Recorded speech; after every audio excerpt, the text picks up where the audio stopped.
আমি বিষয়টা এভাবে বলি যে কালকে আমাদের মিটিংয়ের পরে অনেকক্ষণ আমরা আলোচনা করেছি, কারণ আসলে আমরা দায়িত্ব নেওয়ার পর থেকেই আমাদের 3টা মোটা দাগের দায়িত্ব এবং 3টাই কঠিন কঠিন দায়িত্ব। একটা দায়িত্ব হচ্ছে সংস্কার, একটা দায়িত্ব হচ্ছে বিচার, একটা দায়িত্ব হচ্ছে ইলেকশন। শুধুমাত্র ইলেকশন করবার জন্য তো আমরা দায়িত্বটা নিইনি, যেহেতু আরও 2টা দায়িত্ব আছে, আমরা সেগুলো আসলে পালন করতে পারছি কিনা। কারণ আমরা দায়িত্ব নেওয়ার পর থেকে যার যত রকম দাবি আছে সব দাবি নিয়ে তারা রাস্তায় বসে যাচ্ছে, রাস্তা আটকে দিচ্ছে, একদম ঢাকা শহর অচল হয়ে পড়ছে। সেই অচল অবস্থা নিরসনে আমরা কিছু করতে পারছি কিনা, তো এইগুলো আলোচনা করে যেটা আমরা চিন্তা করলাম যে আমাদের এই দায়িত্বটা কিন্তু জাতীয় দায়িত্ব, এবং আমরা তো আগে থেকেই বলছি যে আমরা ক্ষমতা নেইনি, দায়িত্বে আছি।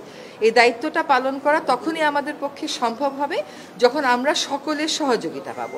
প্রত্যাশার বিষয়টা এক, আর দায়িত্বটা আসলে পালন করতে পারার বিষয়টা এক। প্রত্যাশা অনেকই থাকতে পারে, কিন্তু আমার তো একটা এনাবলিং এনভায়রনমেন্ট থাকতে হবে এই প্রত্যাশাটা পূরণ করার জন্য। তো আমরা চিন্তা করেছি যে আসলে আমরা পারছি কিনা, এই যে প্রতিবন্ধকতাগুলো হচ্ছে আমাদের এই বড় দাগের 3টা দায়িত্ব পালন করার জন্য, এই প্রতিবন্ধকতাগুলোকে আমরা কিভাবে মোকাবেলা করব, আদৌ মোকাবেলা করতে পারবো কিনা, যদি মোকাবেলা করতে পারি কিভাবে করব, যদি মোকাবেলা করতে না পারি তাহলে আমাদের কি করণীয় হবে, আমরা সকলে মিলে এটা চিন্তা করছি। আর প্রধান উপদেষ্টা যদি কোনো সিদ্ধান্ত নেন কোনো ব্যাপারে, আমি প্রথম থেকেই বলে এসেছি যে উনি একটা সময় দিয়েছেন, ডিসেম্বর থেকে জুনের মধ্যে নির্বাচন হবে, তার একদিনও এদিক সেদিক হওয়ার কোনো সুযোগ আমাদের পক্ষ থেকে নেই। কাজে এগুলো নিয়ে অন্য ধরনের কোনো কথা বলারও কোনো সুযোগ হওয়া উচিত ছিল না, কারণ বারবারই বলা হচ্ছে যে একটা সময়সীমা দিয়ে দেওয়া হয়েছে। এখন কিছু কিছু গুরু দায়িত্ব তো আছে, সেগুলো পালনের সাথেও তো মাসের একটা সম্পর্ক থাকতে পারে। তো উনার যদি কোনো কিছু বলার থাকে, আমি নির্বাচনের প্রশ্নেও বলেছি, দায়িত্ব পালনের প্রশ্নেও বলেছি, ওটা আপনারা ওনার থেকেই শুনবেন।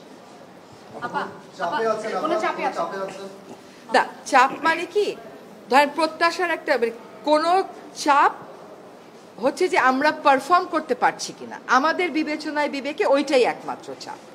এর বাইরে আর কোনো চাপের জন্য, ধরেন আপনি এখন এক জায়গা থেকে আরেক জায়গায় মিটিংয়ে যাবেন, সচিবালয় থেকে যমুনা মিটিংয়ে যাবেন, যেতে পারবেন না, রাস্তা বন্ধ।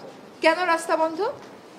সেটা তো আসলে অনেক সমস্যা এরকম আছে যেটা আলাপ আলোচনা করলেই হয়তো করা যায়। তো চাপ হচ্ছে আমাদের নিজেদের পারফরমেন্সের চাপ, যে আমরা পারফর্ম করতে পারছি কি পারছি না। ম্যাস পিপলকে একই ইনফরমেশন, যে আমরা যদি আমাদের দায়িত্ব পালন করতে পারি তাহলেই আমাদের দায়িত্বে থাকাটা প্রাসঙ্গিক। যদি দায়িত্ব পালন করতে না পারি, আমাদের যার যার নিজস্ব অনেক কাজ আছে, তাহলে দায়িত্ব পালন করাটা আর প্রাসঙ্গিক থাকলো কিনা। আমরা দায়িত্ব পালন অনেক প্রতিকূল পরিস্থিতির মধ্য দিয়ে তো অনেক দূর এগিয়েছি।